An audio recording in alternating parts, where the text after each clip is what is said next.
Come on, baby, don't you wanna go? Come on, baby, don't you wanna go? Back to that lemon light city, Sweet Hope, Chicago. 224 446. Come on, baby, now get your business fixed. Come on, honey, don't you wanna go back to the lemon light? Ordinarily, I'd say thank you, Marty, but due to technical problems, there's going to be no. This is a show where you're not going to see. Hi, I'm Marty Levinson. Welcome to the Northtown News Magazine. And I'm not Marty Levinson. And you can watch Marty Levinson in 3 weeks on the show. And in about 2 weeks, we'll return to Marty Levinson's. Got a lot of problems with my hard drive. Sorry. In any event, I'm Avi Myers. I'm your host. And together with Sonny Hirsch, we do the Northtown News Magazine. He's the entire technical crew. Dial us up on the web at ntnm.org. There are about 975 shows that are on now from the last 8.5 years. Just for those of you who are keeping count, probably, well, the show that got watched the most this year and every year is always The Deep Tunnel. So, and as a matter of fact, my next guest, who I'll introduce in a minute, was a part of that expedition, A Day Underground, which was so cool. And the second most show was Ed Michalowski, who was the person in that scandal thing with Dan Rutherford, and that's why he got like well over 1,000 watches. And but of the guests, actually, the two most watched people of the new guests was number one, Tracy Butler, giving you your year in review, and number two is Crystal Rivers, who's a judge now. So, but anyway, here's a member of the number one show group, and he is somebody he is your favorite election lawyer, my favorite election lawyer extraordinaire, James P. Nally. Jim, how you doing? I'm doing great, and thanks for having me on the program. First of all, thank you for coming, and we finished an election we'll talk about, and we're coming up on new elections. And, you know, the filing deadline, yeah, you're going to be, when is the filing deadline for Alderman? Well, the first day to file is November the 17th, and the last day will be November the 24th. So people will have approximately 4 days after this to get their 8,000 signatures. They just need about 1,400, about Actually, 3 times the number. 473 is the minimum. Yeah. So, 473 is the minimum, but I always tell people, get 3 times the minimum. You need a cushion. They're not all going to be valid signatures, and you know, you don't want to be subject to. Trust me, you don't want to be subject to an objection and a challenge to your signatures. No, as a matter of fact, I had lunch with somebody who was explaining to me how their entire campaign got spent. And by the time they finished with the objections in January, there wasn't enough time left to run a campaign and not enough money left for resources. It is a very legit. The law is the law. It is a legitimate, you know, it's a legitimate option of weapons, and people do use it all the time. So yeah, you got to have your act together that way. And yeah, and that's why I encourage people, if you're going to run, really consider hiring an election lawyer, whether it's me or somebody else, somebody who knows this field, and hire them at the beginning where they can help you put everything together the right way, so that you won't be subject to an objection on the back end. I get plenty of calls after the filing period and when objections are filed from people who say, oh, I filed my nomination papers, I've been objected to, I need an attorney. And at that point, I have to try to dig them out of a hole, whereas if you hire me at the beginning, I can make sure, or any competent election lawyer can make sure that you should say any competent, because I know you're not you're not the type to solicit directly, but I have to be careful about the station rules. No, and you know, there are a good number of very, very talented and good election lawyers who are colleagues of mine.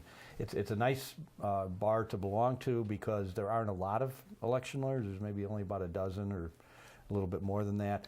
But because it's such a small group of attorneys, we generally get along very well. I've noticed that. I've been at events with you, and I remember people giving you free drink tickets, and you're not a big drinker, so you passed them on to me. Well, we made use of them. Between the two of us, we got our licks in. So. I wasn't complaining, believe me. But no, he's not kidding, because, you know, people don't know what they're doing. I ran for office once, and it wasn't really running for office. I ran as a delegate to the Democratic Convention. Yeah, but that's, you know what, you went through the same process as anybody running for alderman or any other office. You had to get petition signatures, you had to get a statement of candidacy, you had to assemble everything the right way, you had to file it in the right place. So whether you're running for a delegate or you're running for, you know, a full elective public office, the process is the same. I was actually lucky because I caught something and I made some calls, and I didn't know you in those days. But this was, I used to print over Progress Printing, which was around the corner from Mayor Daley's house, and did most of the city business. And they asked me, who am I running for? Which I never should have told them. I should have said, well, I'm a regular ninth Congressional District, Democratic, whatever. But I was running for Gene McCarthy, and this was not in '68. This was after that, and it was a lost cause then. But it was a lot of fun, and it was a great experience. What they did is the office I was running for, of course, was delegate to the Democratic Convention. My address, I'm not saying my address, but they put the office I was running for where the address was, and vice versa. They also did the same thing to gubernatorial candidate Dan Walker that year, and who didn't discover it until he had over 10,000 signatures. And he had to start from scratch. But I noticed it right away. Matter of fact, I think I called Mike Moses' father. So, well, who was a lawyer, and he's the one who told me you better return them. You know, it's the old adage, pay me now or pay me later, and it's really true. If you're going to run and you're serious about running for whatever office it is, put some money in the budget to hire a competent election attorney and let them get involved at the beginning. They can help you draw up the petitions. They can give your circulators directions, the do's and don'ts of how to get signatures. They can review the petitions as they're coming in. And then obviously when you're getting ready to file your nomination papers, they can make sure everything's put together correctly, the right forms are used. Yeah, if you don't use the right folder or the right clips or whatever, you're out. Yeah, there's certain things that are very, the law has gotten less strict over the years, and more, this doctrine of substantial compliance has come in, where they say, well, yeah, you didn't follow the rule exactly, but you substantially complied, you did most of the things right, so we're going to let you slide. But there are certain elements of the nomination papers that still have to be strictly correct, and there's no gray area. It's black and white, and you either have done it correctly or you haven't. And if you haven't done it correctly, you can have thousands of good signatures from voters who want to put you on the ballot so that you can run for election for whatever office. And some of these technical issues can trip you up, and all those signatures are out the window. It doesn't matter how many you have. So I just urge people that if you're serious about it, put some money in the budget when you're putting your campaign together for legal services, and go out and get a competent election attorney. You can get the names. So the Chicago Bar Association has an election law committee. Most of the election lawyers who practice in this area are members. We get together monthly. We have speakers, and you can contact and get names of people off the Chicago Bar Association election law committee. You pretty much can't go wrong with that group of people. Or even better, if you know somebody who's run in the past, most of the time they can give you the names of some of the attorneys who practice in the area. And I'm certainly not looking to drum up business, but I'm also trying to tell people, if you end up hiring a lawyer because you've done something wrong, and then that lawyer has to try to dig you out of a hole, wouldn't it make more sense to hire them at the beginning and make sure that you do it correctly so you never find yourself in that position? That's exactly right. What they say, an ounce of prevention is worth a pound of cure. An ounce of prevention is worth a pound of cure. Yes. That's what it is, yeah. Yeah, and it's very true. And you do have to be very careful. On the other hand, you're running for an office, you're running to represent people in the interests of whatever community that you're running in. So it should be taken seriously. And, we have a process so that it's not as easy as just saying, I'm running for, a state representative, or I'm running for alderman. The whole purpose of petition sheets, as the courts have said, is to show you have what the legal term is a modicum of support in the community. So that before you go on the ballot, you're able to demonstrate, hey, people who know me in my community have signed this. They think I'd be a competent, good representative in whatever office it is. And they've signed, and enough people have signed to make sure that I get on the ballot. And the signature requirements, when you think about it, for instance, alderman is 473 signatures. Well, it's a substantial number of signatures, but certainly it's not an undoable thing. You can go out, and if you have a group of friends, you can go out on 2 or 3 weekends and get 1,000 signatures or 1,500. And look at it in terms of, the average ward in the city of Chicago has somewhere around 55,000 people, about 53,000 people. So when you're talking about getting signatures from 473, it's not really that onerous of a number. But it does, it does favor people who are organized and people who are really driven that this is what they want to do, and they want to do it correctly. Now, for aldermen, they have to live in that ward. Yes, you have to be a resident of the ward for 1 year prior to the election in order to run for alderman. However, this cycle is the once every 10 years when that's not true, because this cycle in the 2015 election will be the first time that everybody will be running under the newly drawn ward boundaries that were drawn after the 2010 census. And they were drawn not in time for the 2011 election. So in 2011, all the aldermen ran under the old ward boundaries. So 2015 is the first election where people will be running in the new ward boundaries.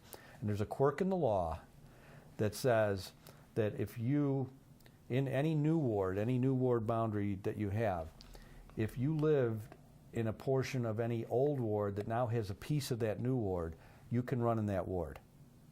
So you don't have to live in the boundaries of the ward this time around if part of that new ward has a part of the old ward where you lived. So I do understand what you said, but that's only because I knew what it was beforehand, because it is a little tricky. It is. It's very tricky, and I'm especially sure people are scratching their to, heads right now saying, what's this guy talking about? Yeah, especially what they did to one of your former associates, Bob Fioretti. I mean, the way he's running for mayor, so it doesn't apply, but the way they took his ward and gerrymandered his ward was completely moved. His ward was located on kind of the near southwest side. And yeah, but now it's in Lansing, Michigan. Almost. It's 2 miles north of any portion of the old Second Ward. The new Second Ward is on the north side, and it loops around from like Lincoln Park, and it's this kind of funny U-shaped. It's basically all the pieces that didn't fit somewhere else. Yeah. Kind of got put into this ward. And it's in it. I mean, the ward is only about 4 blocks wide at its greatest width. Yeah, I've seen it. It almost looks like a Rorschach test. If you, it is. I would say the strangest looking ward boundary I have seen since I've been doing this. Actually, I would contend that I don't know what the new map says, but there was one county district. I think Duty Goodman or whatever her name is was. It was like tiny, thin also, but it went all the way from the south suburbs to the far south suburbs to the far north suburbs. Yeah, there is a county board district that basically runs along the western edge of Cook County, and it just runs, almost, not quite the whole length of the county, but almost. Yeah. It would be very. I would not want to have to campaign in that area. Well, redistricting has become a real science. At one time, it was kind of an art, and people drew it and okay, this block goes here and that block. It is down to now, Avi, where there are precincts in the city of Chicago that run down alleys, that one side of the street is in one precinct, the other side is the other, but literally one side of an alley is in a precinct and another side of the alley is in a different precinct. And the two different committeemen might have been fighting for that block, because it really comes down to the numbers. And for those of you who don't talk to the guys who do the political figuring and all that and draw these maps and are involved and understand the numbers, districts are drawn to be a certain percentage. And I started reading my campaign, like for instance, when Paul Miller managed Ari Friedman's campaign, and Ari was a great guy, and I would have voted for him in a second. I endorsed him. He lost 52 to 48, but that ward was designed to be a 55 to 45 ward. So I give Paul Miller a +3 because, and it wasn't particularly a Republican year either when he ran, unfortunately.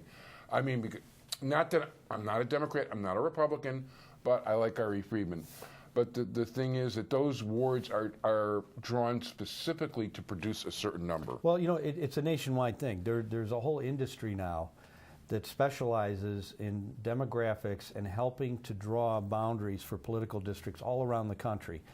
One of the reasons that the Republican Party is pretty much going to be guaranteed to control the House of Representatives till at least the end of this decade is that in most of the states, the Republicans controlled the legislature, in many cases the governorship. And in most of the states, the legislature and the governor have some role in drawing the districts for Congress and for state reps and everything else. And they did a masterful job in the states where they had control of the map to make sure that these districts have been drawn. There are states that Obama won for president that send 2/3 of their congressional delegation as Republican.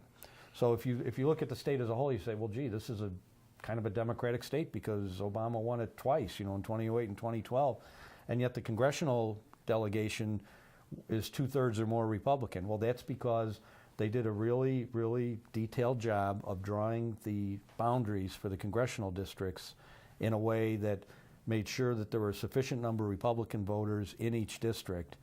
And then what they do is, one of the things is then, well, maybe they'll make a supermajority of Democrats in one district. So you have a district that's 80% Democratic.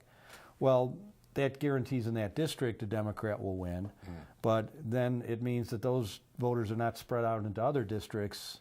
So they concentrate them all in one place and let all the vote come out there. And same thing like in the 9th District, they basically gave Schakowsky every lefty in the world because they don't want any part of them in their areas. Well, it's very scientific. I mean, they've got, the data that has been assembled about people for marketing purposes, and we all know, when you check out at the supermarket, they know that you like Crest toothpaste, and they know that you buy, Ragu, or on my for your computer, spaghetti. if I checked something out on Amazon yesterday, that's what I see as the advertising when I go to the Tribune today. And but then, keep in mind now, this is all this type of data has been kept for commercial purposes to try to sell you spaghetti sauce or toothpaste.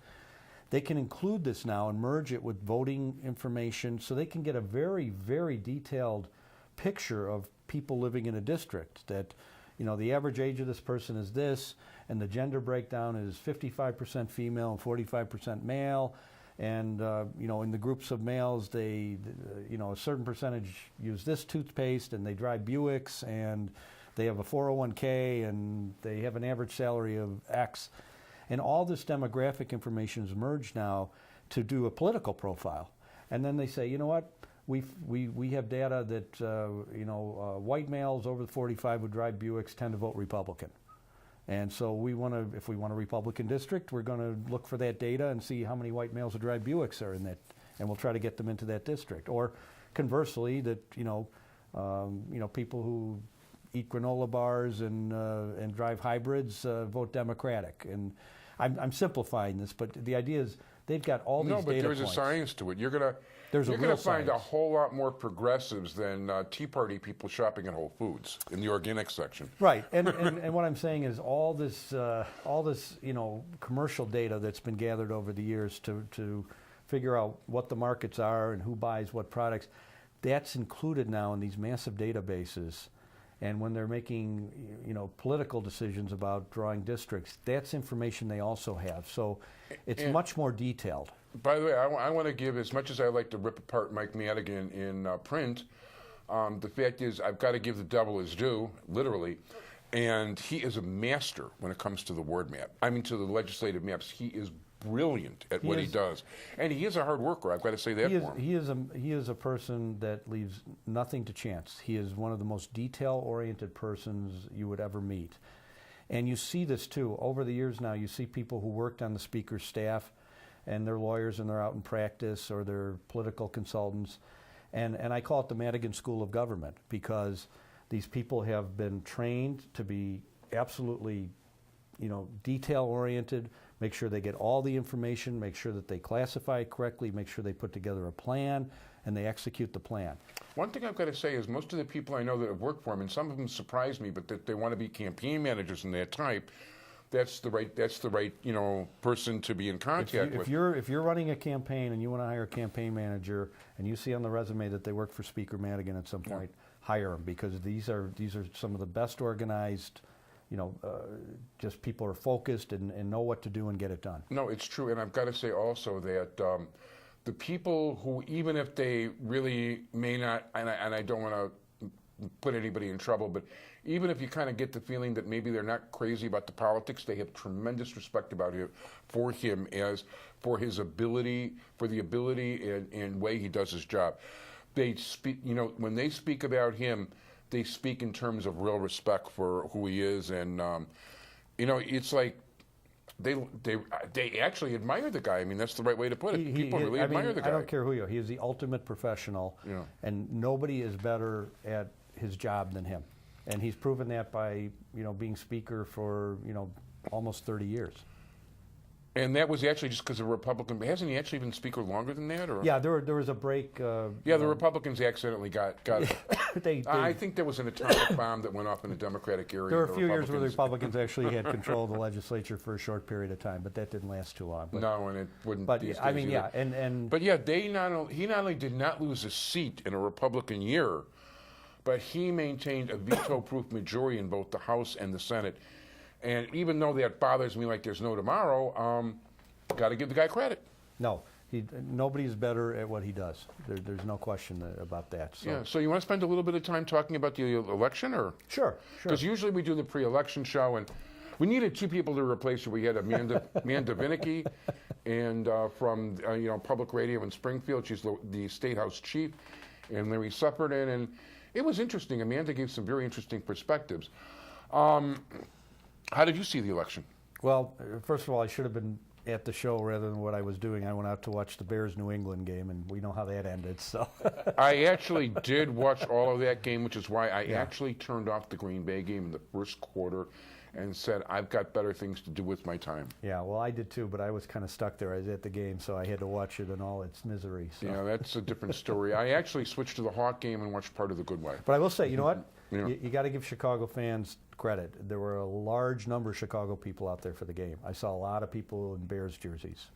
Well, it should have. I was expecting a much more competitive game myself. Well, we all were. I put it on tape, and I could tell it wasn't going to be good because when I was telling people, if I forgot where I was or what I was doing, but that was that day, so I was saying, don't tell me the score. And I could see one guy. I looked at his face, and I knew it's like, you really want me to tell you the score because you don't want to waste your time. I could tell. I could tell that that's what that guy was thinking. He's trying to do you a favor. Yeah, but I got to tell you something. I was pleased myself. I've never been a Pierre Quinn fan. I mean, just never. We even though we endorsed him once, I still could. I have a rule. I try to have a rule that whoever I endorse, I have to vote for. Because there are times I don't like people, but if I endorse them, it's only fair. It's only fair to do that. I think the only exception to that rule was Pierre Quinn. I could not bring myself. I did not vote for the other guy, but I could not pull that. I didn't endorse him this time, but I could not bring myself to pull that lever at all. And even if he's the most honest, well-intentioned person in the world, and he is a well-intentioned person, he didn't get the job done. And my favorite quote of this election cycle was a Mae West quote that somebody brought up. And basically that quote was, when you've got to pick between two evils, pick the evil you never tried yet. Well, it was kind of a surprising election because I think that the polling tended to show Quinn was picking up momentum at the end, but obviously that's why we have elections, and the numbers, just they weren't there. Well, even though the Democrats were talking about a ground game, I think the Republicans were much more motivated to come out to vote this time. They were definitely an interesting thing where you can see the fruits of that is Judge Jim Kaplan, who was running out in the 12th sub-circuit. Yeah. Now, this was a sub-circuit that when it was originally drawn was kind of drawn as a Republican sub-circuit, but that was 20 years ago. And about 2006, the Democrats started winning consistently in this judicial sub-circuit. So for the last 8 years, it's been pretty much a Democratic sub-circuit. I got to tell you, I didn't find out he lost till the next day, and I was in shock. Besides for the fact that he had good ratings from all 11 bar associations. Right. His opponent got a thumbs down from 10 of the 11.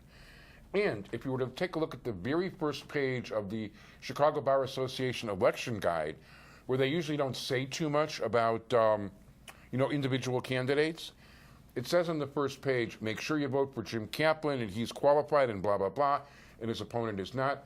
And the other one was not to vote for Flanagan. Well, I understand the objection to him was more a matter of, age? You know, I had cases with him several years ago. I thought he was a competent, good judge, and he treated people respectfully. I didn't really understand all that, but I haven't been in his courtroom in a while. I followed the Bar Association, and I had several judges give me tell me that I was wrong. Yeah, my experience with him was that he was a very good, competent, knowledgeable guy. Oh, and I owe Shelley Harris a call. Yeah. Judge Shelley Harris. But been so busy. But what the Kaplan race showed you was that Republican voters came out and voted Republican. They voted down the line Republican. Yeah, it was 44,000 to 42,000 were the last figures I saw. Yeah, and that's about it. So it was very tight. But again, Kaplan had all good bar ratings, and his opponent didn't, and yet his opponent was a Republican, which you would think after 8 years of solid Democratic wins in the district, that wouldn't matter anymore. It kind of morphed into a Democratic district, but obviously the Republican turnout was there, as you pointed out. Yeah, and it also goes to show that people don't look at judges anywhere near as much as they should, because this guy gets bad. This guy runs all the time, and he always gets bad marks. Well, really bad marks.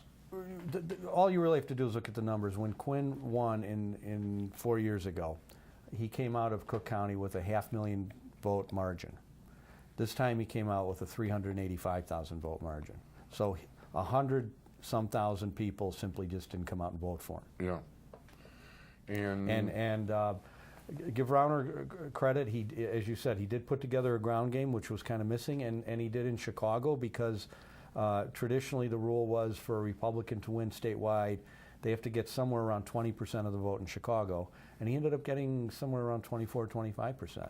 I didn't see the exact numbers. I know he got something like 32% in Cook County. Yeah, but Chicago itself, in the city of Chicago. So, it's actually a pretty good number. Yeah, that is. And, so the bottom line is you could tell from those numbers. Those numbers tell you the whole story. Well, Quinn voters didn't turn out in the numbers they did 4 years ago, and the Republican voters turned out in larger numbers than they did. I think something like, I was looking at the, in the 50th Ward, whatchamacallit, Rauner got 32% of the vote. I didn't see the final totals, but that was like with 1 or 2 precincts left. So yeah, there's there's a whole movement along those lines. I was actually, it's funny. I just Quinn's commercials, Rauner's commercials were no gems, but Quinn's commercials just annoyed me so much. And you know what? I did everything I could to not watch them. But isn't that true of all these political commercials now? I think people just have tuned them out. There's just so many of them. So many of them are negative. I hope so, but I got to tell you something. Whoever did Quinn's, they were awful. I mean, they really take the cake for the lowest of the obviously low. They weren't effective because it didn't work. So. Well, it might have had an opposite effect. So what's that green thing sitting there? Well, I want to make sure before we run out of time here, we are coming to the end of another filming year, and I want to make sure that going into 2015, you'll be able to book lots of interesting guests and make sure that you have them here at the right time and Sonny's set up and ready to film them.